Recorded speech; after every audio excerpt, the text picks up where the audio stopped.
This Chinese sleeping beauty has been slumbering for over 2,000 years. Why has her body remained perfectly preserved? Let's explore this mystery through the female corpse unearthed in 1972 in Changsha, Hunan Province, China. We'll discover the luxurious life of Lady Xinjui from the Han Dynasty. Let's begin. She was Lady Xinjui, wife of Li Chang, Prime Minister of the Changsha Kingdom during the Western Han Dynasty.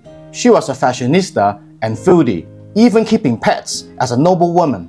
In today's terms, she would definitely be a socialite. The most amazing thing about her is her body, which has remained perfectly preserved for over 2,000 years. She narrowly escaped being cremated during China's Cultural Revolution in 1966, thanks to staff at Hunan Museum who secretly preserved her in a medical college. This is why we can see this wet mummy today. When unearthed, her skin still had elasticity, her hair and fingerprints were clearly visible, and even her joints could move.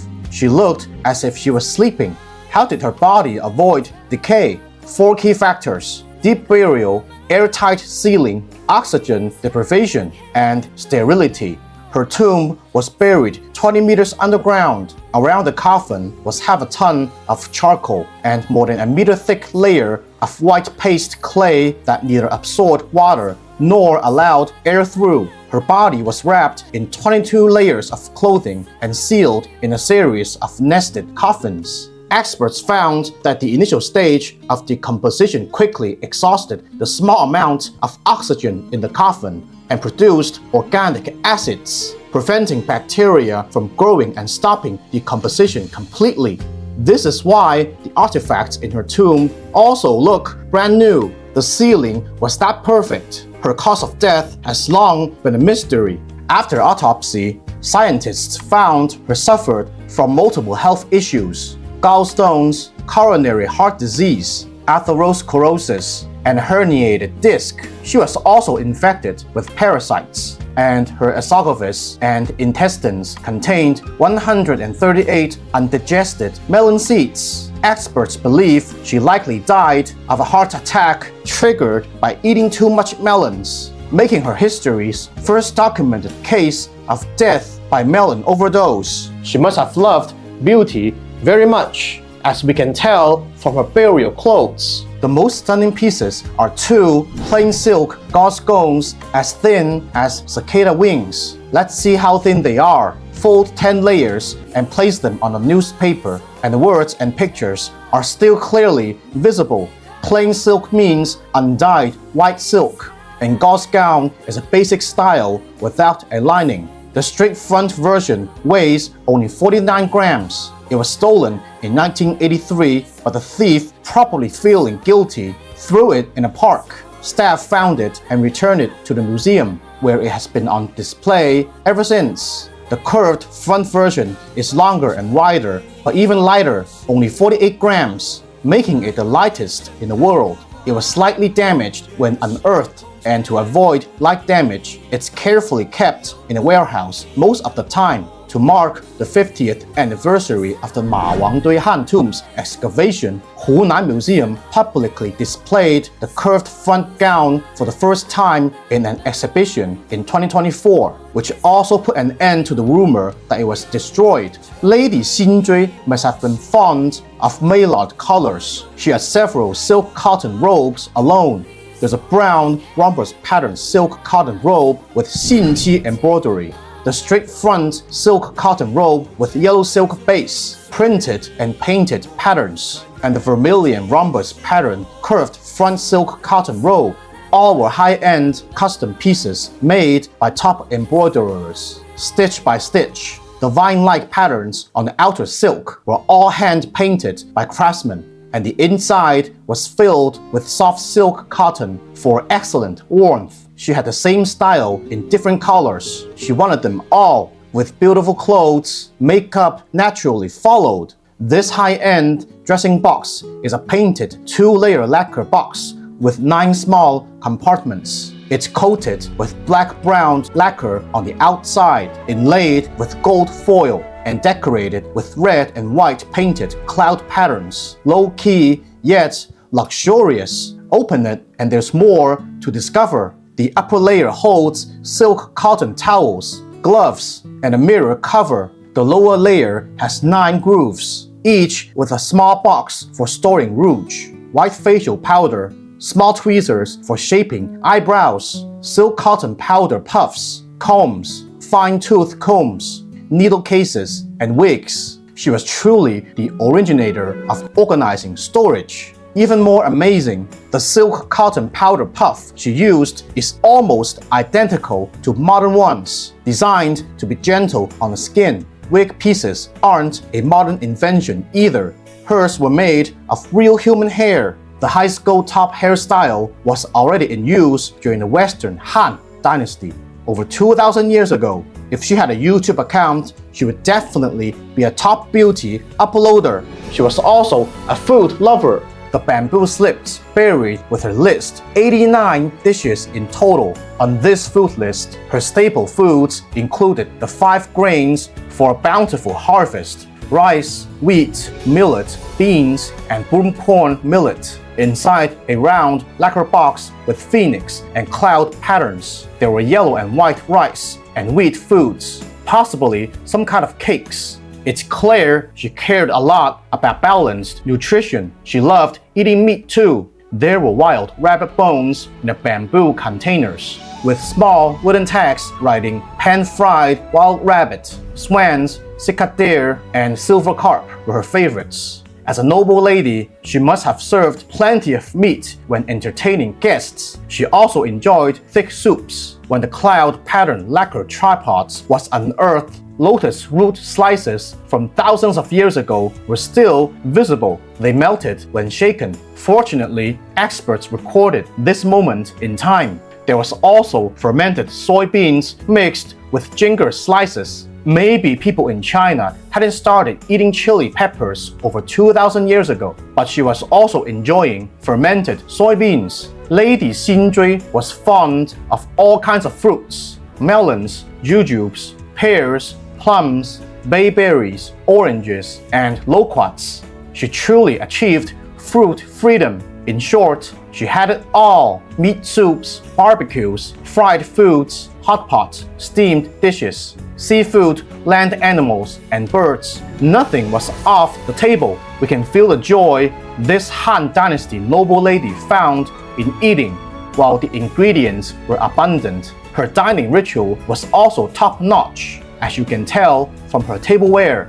Cloud and bird patterned lacquer containers held white wine or rice wine, with leftover wine residue still visible. The cloud patterned lacquer air cups and Li Hua cats patterned food plates were inscribed with "Enjoy your meal, enjoy your drink."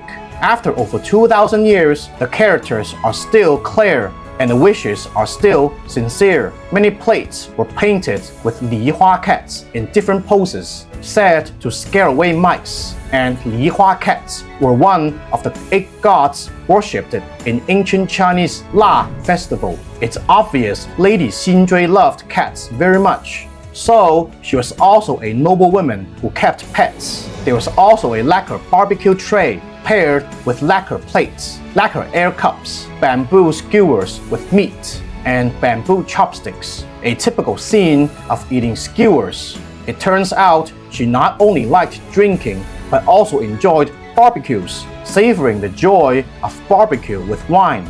Beyond eating and drinking, Lady Xinjui's daily life was full of fun. For example, this ancient board game black lacquer Liu Bo set with red paintings that nobles and commoners alike were obsessed with. But how exactly it was played remains a mystery to this day. She enjoyed singing and dancing feasts in her life and wanted to continue the music and dancing in the afterlife. There was a small band of 5 figurines in the tomb, 2 playing wind instrument and 3 playing stringed instrument, along with singing and dancing figurines, creating a concert atmosphere. Unfortunately, Lady Xinjui couldn't resist good food and rarely exercised. In the end, she probably ate too much melons, suddenly fell ill, and passed away. Let's take a look at her coffin system finally. It's a 5-layer structure with 1 outlet coffin and 4 inner coffins. Just like Russian nesting dolls, the outermost layer is a huge wooden outer coffin, 2.8 meters tall, almost as high as a floor, and weighing a full 1,500 kilograms. When we open the outer coffin lid, the interior is arranged in a shape like a character, 井, meaning well, which ancient Chinese people called a well-shaped coffin.